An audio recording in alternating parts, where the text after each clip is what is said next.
Hello, friends. Welcome to Super Coaching Regulatory Bodies by Textbook, where we are discussing the 200 most important MCQs of ESI Static, which is a major component in both RBI as well as NABARD Grade A examination. And this is going to be the part third. इससे पहले हम दो parts already discuss कर चुके हैं. तो अगर आपने उन sessions को नहीं देखा है, friends, you must watch those sessions because जो भी questions हम यहाँ पर discuss करने वाले हैं, all the sessions are interlinked. तो यहाँ पे अगर कोई चीज़ आपने पहले नहीं देखी है तो हो सकता है बाद वाले सेशंस में आपको कुछ कंसेप्ट समझने में डिफिकल्टी जाएगी, इसीलिए it is advisable to watch all the session. अगर आपने पहले नहीं देखा है सो एक बार देख लीजिए दोनों सेशन, देन यहाँ पे पार्ट थर्ड आप देखेंगे तो आपको ज्यादा क्लैरिटी मिलेगी. और इस सेशन का टाइमिंग क्या रहने वाला है? Tuesday and Thursday 4 PM. ठीक है, आई होप आपको ये पता होगा. अगर नहीं पता तो आई हैव इन्फॉर्म्ड यू. चलिए फिर स्टार्ट करते हैं पार्ट थर्ड. यहाँ पे प्लान आपको पता है, हम एक सेशन में 10 एमसीक्यूज डिस्कस करते हैं most important ESI static component से. सो टोटल हम 20 सेशंस लेकर आएंगे जहां पर टोटल 200 एमसीक्यूज हो जाएंगे आपके. ठीक है, जो कि मोस्ट इंपॉर्टेंट रहेंगे और जनरली काफी इंपॉर्टेंट कंसेप्ट्स को कवर करेंगे स्टैटिक वाले पार्ट का, जो आपके अंडरस्टैंडिंग के लिए इंपॉर्टेंट है, जो आपको करंट अफेयर्स समझने में हेल्प करेगा, जो आपके इंटरव्यू में हेल्प करेगा, जो आपके आंसर राइटिंग में भी हेल्प करेगा. चलिए स्टार्ट करते हैं सेशन आज का. So friends, before starting, first of all it is request to you join our Telegram group, क्योंकि वहां पे हम बहुत सारी चीजें आपको प्रोवाइड कर रहे हैं. For example, we are providing you daily PDF of all YouTube sessions. We are having discussion, doubt solving there also. Then direct interaction with faculties can be arranged there. Then quiz have been provided, polls are being provided. तो बहुत सारी चीजें वहां पे हम conduct कर रहे हैं, आपको फ्री ऑफ कॉस्ट प्रोवाइड कर रहे हैं. तो वहां पे डेफिनेटली आप वहां पे टेलीग्राम चैनल प्लीज ज्वाइन करिए. वहां पे आपको पता चलेगा जो भी रेगुलर अपडेट्स होंगी, you will get to know through our Telegram group only. So here you can see the scanner and you can scan it and you can join our Telegram group. So you know the rules कि हम पहले last session का यहाँ पे achievers वाला जो question होता है उसको हम डिस्कस करते हैं, उसके बाद हम प्रोसीड करते हैं. So what was the achievers question in the last session? Estimates of national income in India is released by which of the following organisation? The right answer is national statistical organisation. ठीक है, national statistical office बोल लीजिए, national statistical organisation बोल लीजिए, एक ही बात है. तो यहाँ पे एनएसओ जो है वो यहाँ पे बेसिकली क्या करता है? रिलीज करता है एस्टिमेट्स ऑफ नेशनल इनकम. तो आई होप आप लोगों ने सही मार्क किया होगा. Now, let's move to question number first of today's session. Which of the following best defines the poverty gap? इस टाइप से जो सिंगल टर्मिनोलॉजी वाले क्वेश्चन होते हैं ना, वो बहुत इंपॉर्टेंट होते हैं और आपके एग्जाम में आ जाते हैं. सो यहाँ पे पॉवर्टी गैप इनमें से कौन सा स्टेटमेंट बहुत अच्छे तरीके से डिफाइन कर रहा है? So options are the total number of people living below the poverty line. Option number B, the proportion of the population living below the poverty line. ठीक है, यहां पे टोटल नंबर की बात कर रहे हैं, यहां पे प्रपोर्शन की बात कर रहे हैं. The depth of poverty by considering how far below the poverty line the average people person income is, average poor person's income is, then the rate of economic growth in low income regions, then the distribution of income across different socio-economic groups. So what is the right answer? The right answer is option number C only, the depth of poverty by considering how far below the poverty line the average poor person's income is. In sessions का purpose क्या है? आपको बहुत ही realistic example के साथ चीजों को समझाना, ताकि आपके मन में जो फोबिया है, आपके मन में जो डर है विद रिस्पेक्ट टू इकोनॉमिक्स, वो दूर हो सके और आपको इकोनॉमिक्स से प्यार हो जाए. क्योंकि जाने अनजाने में इकोनॉमिक्स ऐसा सब्जेक्ट है जो आप जिससे आप डेली डील करते हैं, डेली डेली इस सब्जेक्ट के जो कंसेप्ट्स हैं उनसे आप डील करते हैं, बट बात यह कि आपको वो चीज़ पता नहीं होती है. लेकिन अब आपको पता चल जाएगी किस तरीके से आप उनसे डेली डील करते हैं. ठीक है, सो सी इज द राइट आंसर. अब यहां पे बेसिकली क्या है, पॉवर्टी गैप का क्या मतलब होता है कि सपोज यहां पे मैंने बोला कि 1000 रुपीज आपकी इनकम होना चाहिए. जिनकी भी इनकम 1000 रुपीज से ज्यादा है वो अबव पॉवर्टी लाइन माने जाएंगे. जिनकी इनकम 1000 रुपीज से कम है उनको हम बोलेंगे बिलो पॉवर्टी लाइन.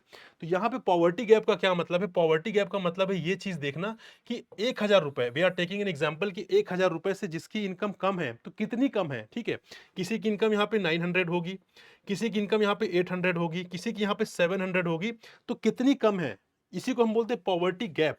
उस डेप्थ को नापना. ठीक है, हमें ये नहीं देखना कि कितने लोग इससे कम है, बल्कि कितनी कम है. ठीक है, अगर 1000 रुपीज इनकम यहाँ पे हमने बेंचमार्क रखा हुआ तो उसमें कितनों की 700 है, कितनों की 600 है, कितनों की और भी कम है, किसकी और ज्यादा है. तो वो सारी चीजें यहाँ पे उसके डेप्थ को देखना इज द पॉवर्टी गैप. ठीक है जी. चलिए, moving on to next question. Here you can read the explanation of question number first, which is same as we have discussed. Question number 2 is the Phillips curve illustrates the relationship between which two economic variables. Phillips curve आपने सुना होगा, नहीं सुना है तो बहुत important है examination point of view से। Phillips curve इनमें से कौन सा रिलेशन बताता है, किसके बीच में कोरिलेशन बताता है? Options are inflation and economic growth, unemployment and economic growth, inflation and unemployment, interest rates and inflation, unemployment and labour force participation. बताइए फ्रेंड्स, इनमें से कौन सा इकोनॉमिक वेरिएबल को यहाँ पे फिलिप्स कर्व इलस्ट्रेट करता है? Very very important concept which you must know और आपके एग्जामिनेशन पॉइंट ऑफ व्यू से भी बहुत इंपॉर्टेंट है। और यहाँ पे फ्रेंड्स हम चीज़ों को याद नहीं करेंगे, हम चीज़ों को बहुत अच्छे तरीके से समझेंगे, बहुत ही रियलिस्टिक एग्जाम्पल से, बहुत ही लेमैन लैंग्वेज में समझेंगे, ताकि यहाँ पे आपकी जो फाउंडेशन है बहुत अच्छे तरीके से बिल्ड हो सके, आपकी कंसेप्चुअल क्लैरिटी जो है बहुत अच्छे से आपको मिल सके। तो the right answer is option number C, that is inflation and unemployment.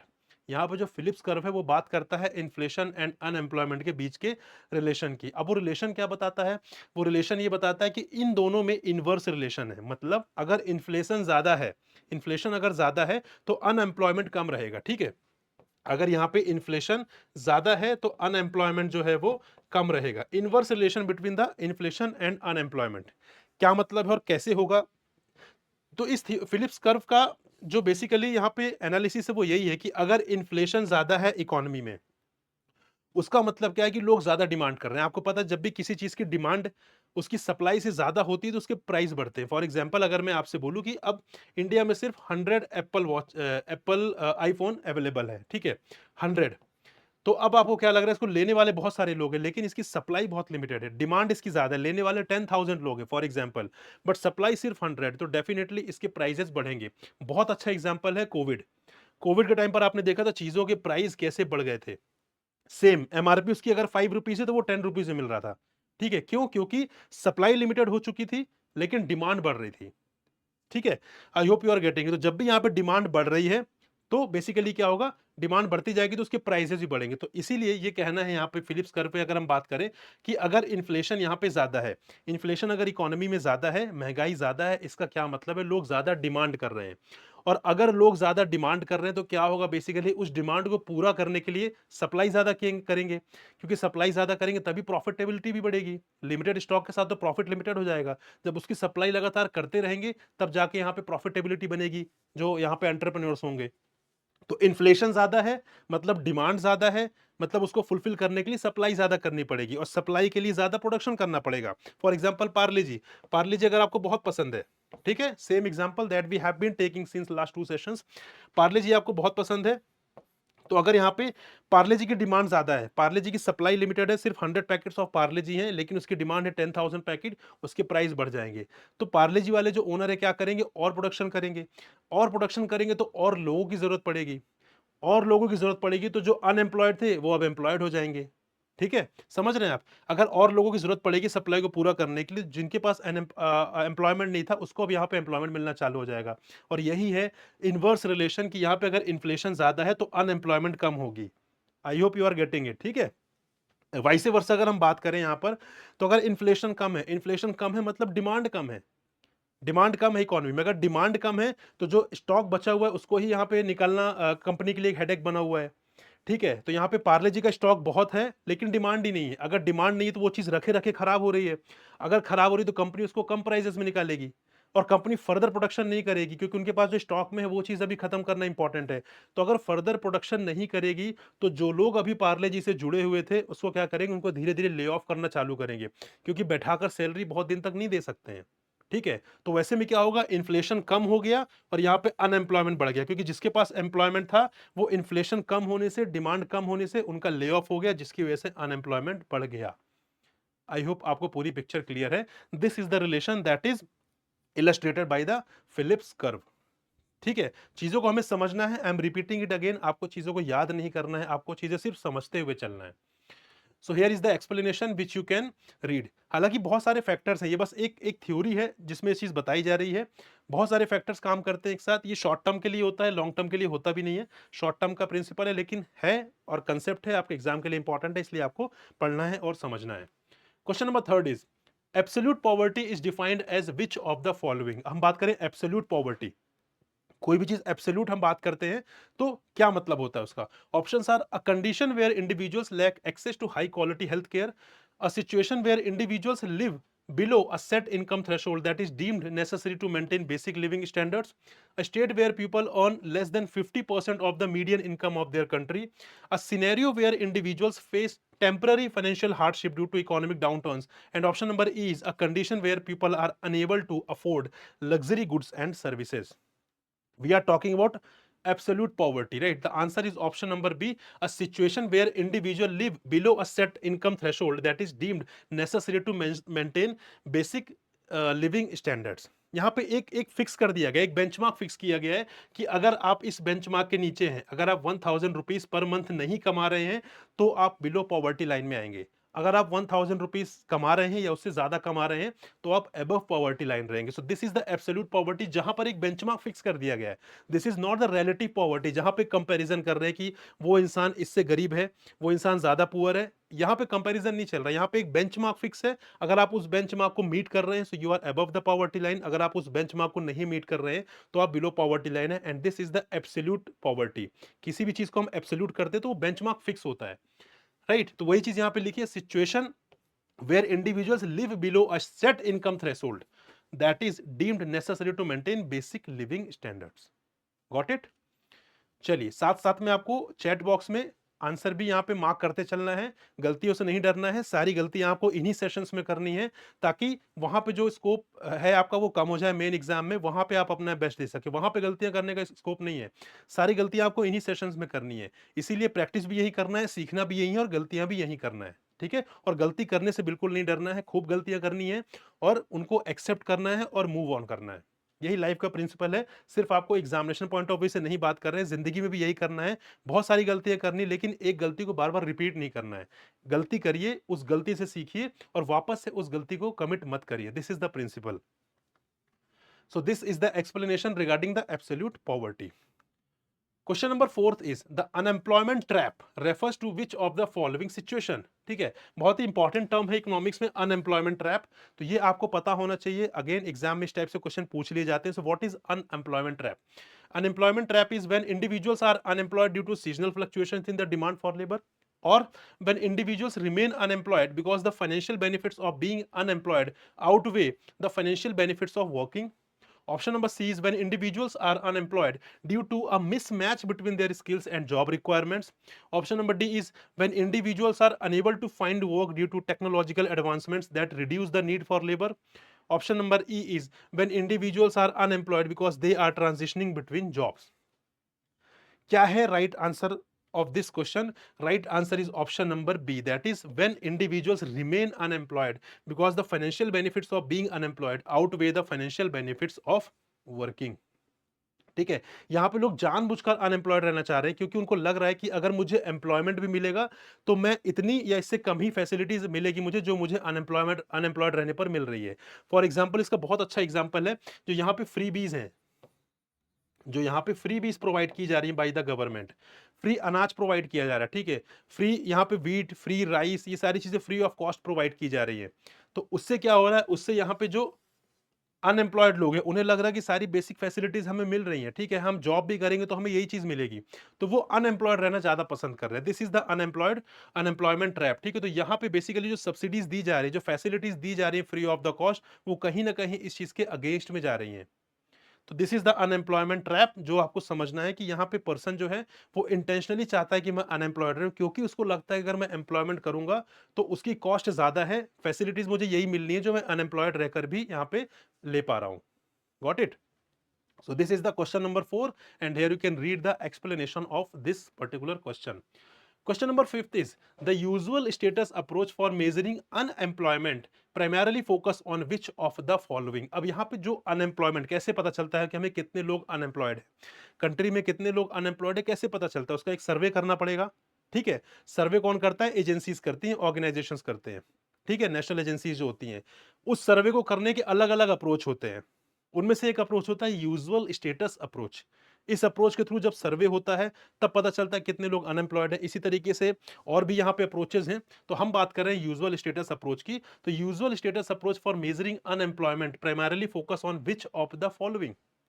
Options are individuals who are actively seeking employment and available for work, people who are temporarily laid off due to seasonal changes in demand, individuals who are currently employed but seeking additional work or better opportunities, individuals who are not employed and did not work at all during the reference period, those who are employed part-time but desire full-time employment. What is the right answer, friends?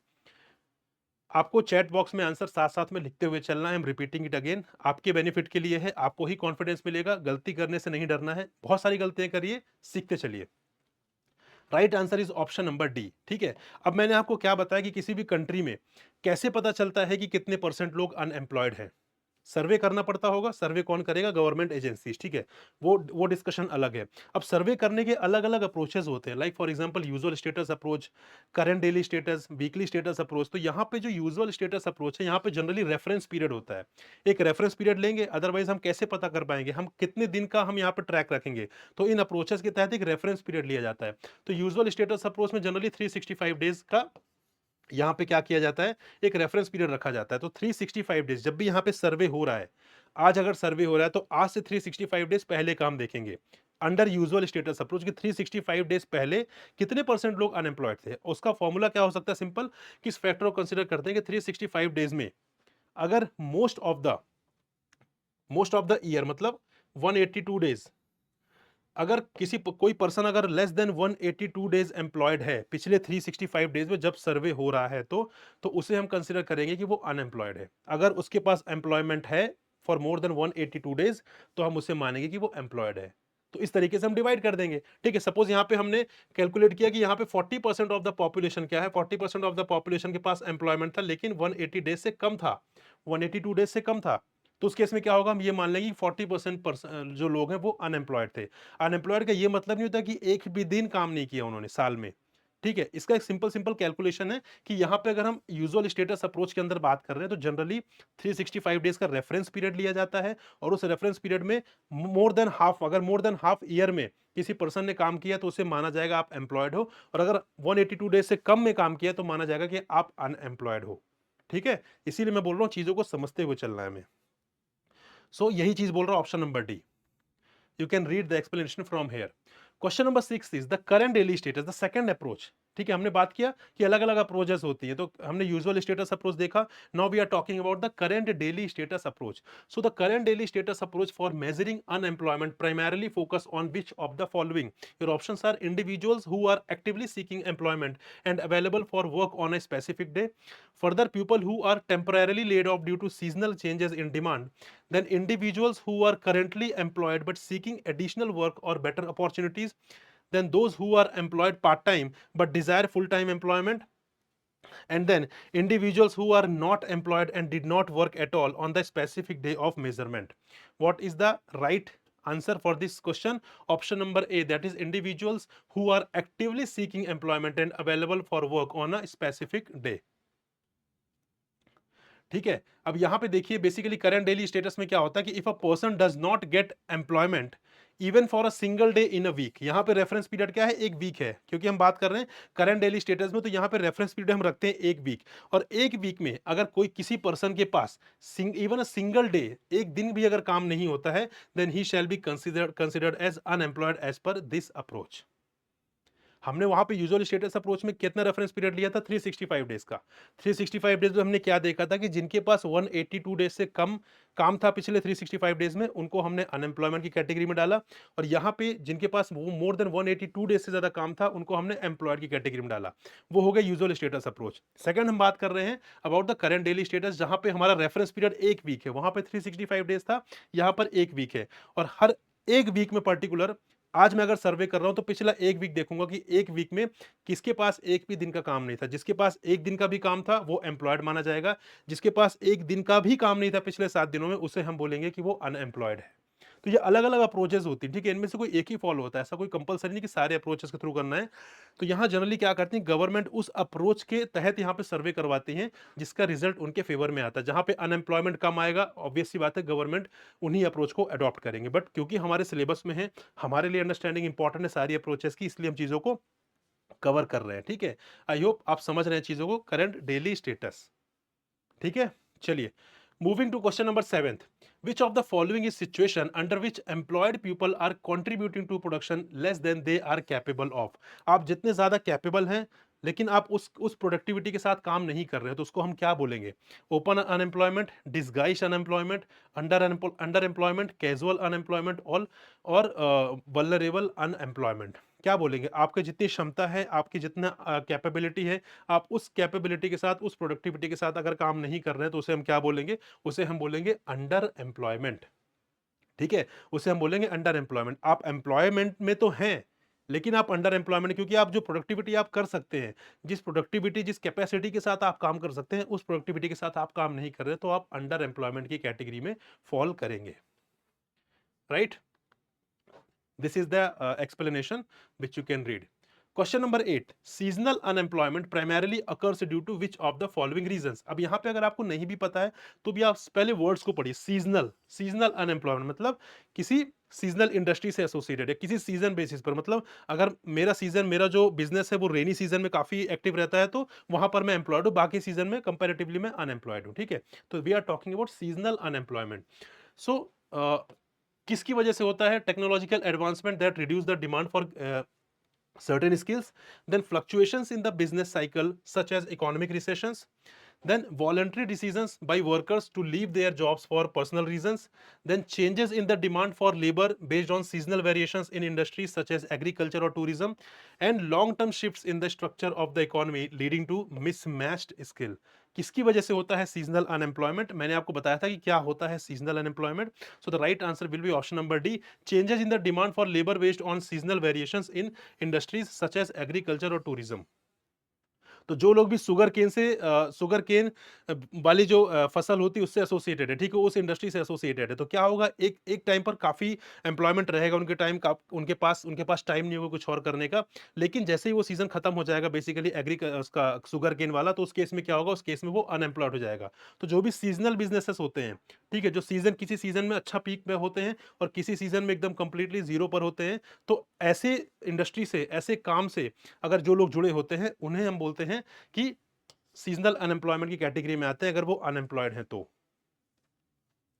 ठीक है जी, option number D is the right answer. Here is the explanation. Question number 9, chronic unemployment is characterised by which of the following. जो term हम discuss कर रहे हैं सारे के सारे टर्म्स बहुत इंपॉर्टेंट हैं और आपके एग्जाम में आ सकते हैं, तो आपको चीजों को याद नहीं रखना है, हम इस तरीके से डिस्कस कर रहे हैं ताकि आप चीजों को रिलेट कर पाए। ठीक है, आपको वर्ड को रिलेट करना है, उसको समझना है, कंसेप्चुअल अंडरस्टैंडिंग क्रिएट करनी है। Chronic unemployment is characterized by which of the following? Temporary unemployment caused by fluctuations in the business cycles, long-term unemployment due to mismatched skills and job requirements, unemployment caused by seasonal variations in demand for labor, short-term unemployment due to individuals transitioning between jobs, then unemployment caused by technological advancements reducing the need for labor। Chronic unemployment हम किसे बोलते हैं? Long term unemployment होता है due to mismatch skill and job requirements. ठीक है, जो long term unemployment चल रहा होता है इकोनॉमी में उसे हम बोलते हैं क्रॉनिक अनएम्प्लॉयमेंट। ठीक है, कोई शॉर्ट टर्म के लिए नहीं कि 2 महीने के लिए, 4 महीने के लिए या 10 दिन के लिए, जो लॉन्ग टर्म में चलता है, सालों तक चलता है अनएम्प्लॉयमेंट, उसे हम बोलते हैं chronic unemployment in the economy. Moving on to the last question of the day, according to the weekly status approach. ठीक है, हमने यूजुअल स्टेटस देखा, हमने करंट डेली स्टेटस देखा, now we are talking about the weekly status approach. For measuring unemployment, individuals are classified as unemployed if they, options are have been actively seeking employment for at least 1 month prior to the survey date, have not worked even for a single hour during the week preceding the survey date, are willing to accept any job offer regardless of the pay or conditions, have recently graduated from college and are looking for their first job, have been unemployed for more than 6 months। What is the right answer? अब आपको logic लगा लेना है simple, क्योंकि दो approaches हमने already discuss कर ली है। The right answer would be option number B, have not worked for even a single hour during the week preceding to the survey date। ठीक है, करंट डेली स्टेटस में क्या देखा था हमने? एक वीक में किसी भी दिन, एक वीक में किसी भी दिन अगर किसी पर्सन ने काम नहीं किया है तो उससे हम बोलेंगे कि वो अनएम्प्लॉयड है। करंट वीकली स्टेटस में हम क्या बात कर रहे हैं? रेफरेंस पीरियड एक वीक रहेगा। एक वीक में अगर किसी पर्सन ने 1 घंटे के लिए भी काम नहीं किया है तो, 1 घंटे के लिए भी काम नहीं किया है तो, ठीक है, तो यहां पे हम उसे कंसिडर करेंगे कि बेसिकली वो अनएम्प्लॉयड है। ठीक है, I hope you are able to differentiate all the approaches जो हमने डिस्कस की हैं। इसके बारे में आप एक्सप्लेनेशन में भी पढ़ सकते हैं, वहाँ पे आपको ज़्यादा समझ में आएँगी चीज़ें, ठीक है? तो यहाँ पे हम सारी चीज़ों को समझते हुए चल रहे हैं, हमें कुछ भी याद नहीं रखना है। आप जैसे ही याद करने जाएँगे वैसी चीज़ें डिफ़िकल्ट हो जाएँगी आपके लिए और फिर आपके लिए मुश्किल हो जाएगी। आपको चीज़ें समझते हुए चलना है, याद नहीं करना है। So this is the explanation of question number 10. Now, this is the questions for achievers for this session. So, the Gini coefficient is a measure used primarily for assessing which of the following. ये question है, research करिए, अगर आपको पता है तो answer करिए, नहीं पता है तो गूगल करिए। नेक्स्ट वाले सेशन में हम डिस्कस करेंगे, लेकिन इसका इंटेंशन यही है इन क्वेश्चंस का कि आप अपने लेवल पर थोड़ा सा रिसर्च करें। अगर जितना आप रिसर्च करेंगे उतना आपको पता चलेगा। अदरवाइज क्या होगा, आप सिंपली सेशन में जो चीज़ हमने डिस्कस की आप उसको कवर करके बस चुप बैठ जाएँगे। लेकिन हम चाहते हैं कि आप वो सेशन अटेंड करें, साथ में अपने लेवल पर कुछ रिसर्च भी करें, ताकि कुछ नया सीखने के लिए मिले आपको, ठीक है? तो ये क्वेश्चन है अचीवर्स के लिए, इसका आंसर हम करेंगे नेक्स्ट वाले सेशन में। और जो लोग बेसिकली यहाँ पे इसका सही आंसर करेंगे, उनके नेम भी हम यहाँ पे रिफ्लेक्ट करेंगे अपने अगले वाले सेशन में, right? So this is all for today session friends. I hope you have learned a lot. I hope you are enjoying the sessions जो हम आपके लिए लेकर आ रहे हैं। काफ़ी मेहनत से आपके लिए अच्छे इंपॉर्टेंट कंसेप्ट हम पिक कर रहे हैं, जो आपके एग्जामिनेशन पॉइंट ऑफ व्यू से भी इंपॉर्टेंट है, जो आपको सब्जेक्ट को समझने के लिए भी इंपॉर्टेंट है, ताकि आपको इकोनॉमिक्स से प्यार हो जाए। मैं हमेशा बोलता हूँ आपको इकोनॉमिक्स से प्यार हो जाएगा, अगर आप इकोनॉमिक्स को समझना चाहते हैं तो, क्योंकि इकोनॉमिक्स से आप डेली डील करते ही हैं। अगर आपको पता नहीं है, आप डेली डील करते हैं इकोनॉमिक्स के जो कंसेप्ट्स होते हैं, बस आपको पता नहीं है वो चीज़, ठीक है? अब पता चल जाएगी, कोई बात नहीं। सेशंस को रेगुलर देखिए, कोई भी सेशन मिस नहीं करना है आपको। जैसे ही आप मिस करेंगे, कुछ ना कुछ इंपॉर्टेंट कंसेप्ट रह जाएगा, जिसकी वजह से हो सकता है फ्यूचर में कुछ कंसेप्ट आपको समझ में ना आए। ठीक है guys? So have a good day. This is all for this session. Will meet in another session. Till then, goodbye and happy learning friends.